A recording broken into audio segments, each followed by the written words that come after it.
5वीं कक्षा के हिंदी विषय के पाठ्यपुस्तक में कविता क्रमांक 9 नीम, इस कविता का हम अध्ययन करेंगे। नीम इस कविता में कवयित्री लता पंत जी ने नीम के उपयोग बताते हुए नीम के महत्व को उजागर किया है। नीम यह भारतीय मूल का पेड़ है। अब हम कविता का स्पष्टीकरण देखेंगे। ना मैं डॉक्टर, ना मैं ओझा, ना मैं वैद्य हकीम, मैं तो केवल एक पेड़ हूं, नाम है मेरा नीम। इन काव्य पंक्तियों में नीम हमें बता रहा है कि मैं कोई डॉक्टर नहीं हूं। जब हम बीमार होते हैं तो डॉक्टर हमें गोलियां, दवाइयां देकर बीमारी को दूर करता है। इस तरह का गोलियां, दवाइयां देने वाला मैं डॉक्टर नहीं हूं, ऐसा नीम कहता है। आगे नीम कहता है कि मैं ओझा नहीं हूं। ओझा यानी भूत प्रेत आदि का मंत्रोपचार से इलाज करने वाले व्यक्ति को ओझा कहते हैं। नीम हमें बता रहा है कि मंत्रोपचार से लोगों का इलाज करने वाला मैं ओझा भी नहीं हूं। नीम कहता है कि मैं वैद्य नहीं हूं। वैद्य यानी आयुर्वेद से लोगों का इलाज करने वाला व्यक्ति। आयुर्वेद से इलाज करने वाला मैं वैद्य नहीं हूं, ऐसा नीम कहता है। नीम कहता है कि मैं हकीम भी नहीं हूं। हकीम यानी यूनानी चिकित्सा पद्धति से इलाज करने वाले व्यक्ति को हकीम कहते हैं। इस तरह से नीम बता रहा है कि मैं डॉक्टर, ओझा, वैद्य, हकीम इनमें से कोई भी नहीं हूं। मैं तो केवल एक पेड़ हूं और मेरा नाम नीम है। मेरी सूखी पत्ती डालो, ऊनी कपड़े अनाज बचा लो, सूखी पत्ती के धुएं से मक्खी मच्छर दूर भगा लो। इन काव्य पंक्तियों में नीम अपनी उपयोगिता बताते हुए कहता है कि उसकी सूखी पत्तियां डालकर ऊनी कपड़ों को खराब होने से बचा सकते हैं। ऊनी कपड़े यानी भेड़ और अन्य जानवरों के कोमल बालों से बनाए गए गर्म कपड़े जैसे स्वेटर, कंबल, शाल। इस तरह के ऊनी कपड़ों में नीम की सूखी पत्तियां अगर हम डालकर रखेंगे तो यह ऊनी कपड़े सुरक्षित रहते हैं। उसी तरह अनाज में नीम की सूखी पत्ती डालने से अनाज सुरक्षित रहता है। नीम की पत्तियों से अनाज में कीड़े, इल्लियां नहीं होती हैं। आगे नीम कहता है कि उसके सूखी पत्तियों को जलाकर उसके धुएं से मक्खी मच्छर को हम घर से दूर भगा सकते हैं। इस तरह से बीमारी फैलाने वाले मक्खी मच्छर से नीम हमें सुरक्षित रखता है। घनी पत्तियों के कारण शीतल है मेरी छाया, गर्मी और थकान मिटी जो मेरे नीचे आया। इन काव्य पंक्तियों में नीम बता रहा है कि नीम की पत्तियां घनी होती हैं, इसलिए नीम के पेड़ की छाया शीतल यानी ठंडी होती है। जो लोग गर्मी से परेशान हैं और थके हुए हैं, ऐसे लोग नीम के पेड़ के नीचे आते हैं तो नीम की ठंडी छाया की वजह से उनकी गर्मी और थकान मिट जाती है। नहीं काटना मुझको तुम, मैं इतने सुख दे देता, सूरज की किरणों से मिलकर हवा शुद्ध कर देता। इन काव्य पंक्तियों में नीम मनुष्य से विनती कर रहा है कि मुझको तुम मत काटना, क्योंकि मैं तुम्हें बहुत सुख देता हूँ, मैं तुम्हारे बहुत काम आता हूँ। उसी के साथ नीम वातावरण में ऑक्सीजन छोड़ता है और वातावरण से carbon dioxide, sulphur dioxide, nitrogen dioxide जैसे खतरनाक वायु को सोख लेता है। इस तरह से नीम सूरज की किरणों से मिलकर हवा को शुद्ध और साफ बनाता है। सूरज तारे धरती चांद की जब तक चले कहानी, हमेशा सबको सुख देने की है मैंने मन में ठानी। इन काव्य पंक्तियों में नीम कह रहा है कि जब तक इस दुनिया में सूरज है, तारे हैं, धरती है और चांद है, तब तक मैंने हमेशा सबको इसी तरह सुख देने का संकल्प किया है। ठान लेना यानी संकल्प करना।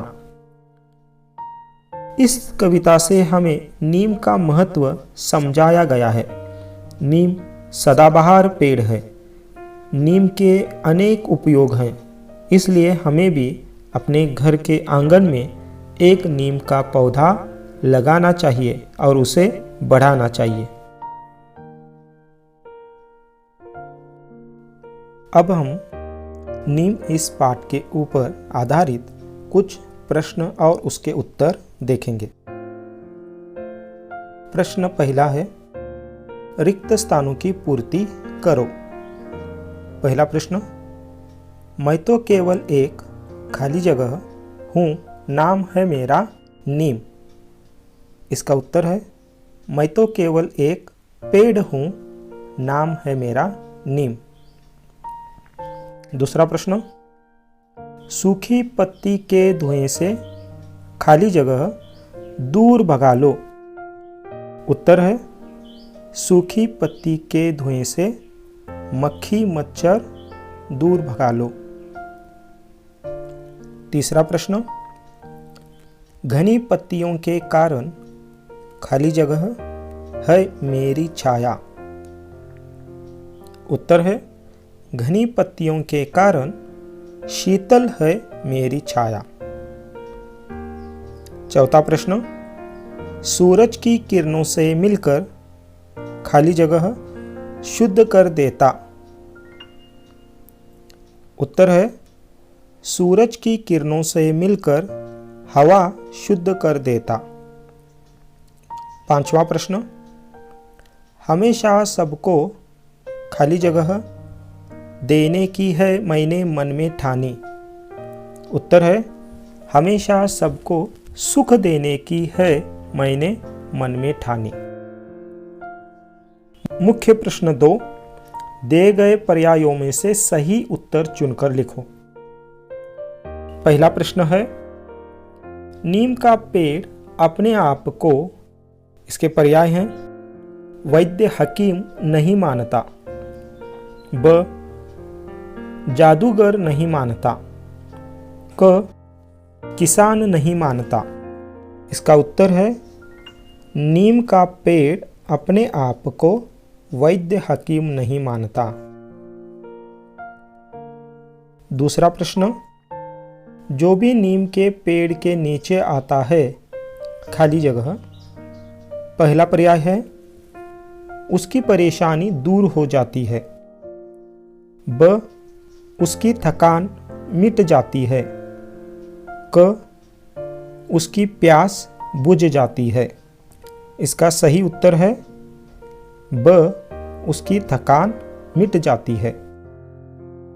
तीसरा प्रश्न, नीम की सूखी पत्तियों का धुआं खाली जगह अ जंगली जानवरों को भगा देता है, ब चिड़ियों को भगा देता है, क मक्खी मच्छरों को भगा देता है। इसका उत्तर है, नीम की सूखी पत्तियों का धुआं मक्खी मच्छरों को दूर भगा देता है। चौथा प्रश्न, सूर्य प्रकाश में नीम की पत्तियां, खाली जगह, पर्याय 1 जल को शुद्ध कर देती हैं, ब मिट्टी को शुद्ध कर देती हैं और क हवा को शुद्ध कर देती हैं। इसका उत्तर है क हवा को शुद्ध कर देती हैं। मुख्य प्रश्न 3 निम्नलिखित विधानों के सामने सही या गलत का चिन्ह लगाओ। पहला वाक्य है नीम की पेड़ की पत्तियां घनी होती हैं। यह विधान सही है। दूसरा वाक्य है नीम सदाबहार पेड़ होता है। इसका उत्तर है यह विधान सही है। तीसरा वाक्य नीम की छाया गर्म होती है। यह विधान गलत है।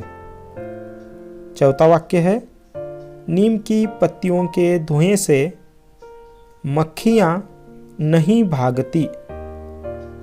यह विधान गलत है। पांचवा वाक्य है नीम एक निरुपयोगी पेड़ है। यह विधान गलत है। अगला वाक्य है नीम सबको दुख देने का संकल्प किया है। यह विधान गलत है। मुख्य प्रश्न 4 निम्नलिखित प्रश्न के उत्तर एक एक वाक्य में लिखो। 1 नीम खुद को क्या नहीं मानता। इसका उत्तर है नीम खुद को डॉक्टर, ओझा, वैद्य और हकीम नहीं मानता। दूसरा प्रश्न नीम की सूखी पत्तियों से क्या बचा सकते हैं। उत्तर नीम की सूखी पत्तियों से ऊनी स्वेटर और अनाज बचा सकते हैं। प्रश्न 3 हम मक्खी मच्छर किस तरह भगा सकते हैं। उत्तर नीम की सूखी पत्तियों के धुएं से मक्खी मच्छर को भगा सकते हैं। प्रश्न 4 नीम के पेड़ की छाया कैसी है। उत्तर नीम के पेड़ की छाया शीतल यानी ठंडी है। प्रश्न 5 नीम मनुष्य से किस बात की विनती कर रहा है। उत्तर नीम मनुष्य से विनती कर रहा है कि मुझे काटो मत। प्रश्न 6 नीम किसके साथ मिलकर हवा शुद्ध करता है। उत्तर नीम सूरज की किरणों से मिलकर हवा शुद्ध करता है। 7 नीम मनुष्य को कब तक सुख देने का संकल्प किया है। उत्तर जब तक सूरज, तारे, धरती और चांद हैं तब तक नीम ने मनुष्य को सुख देने का संकल्प किया है।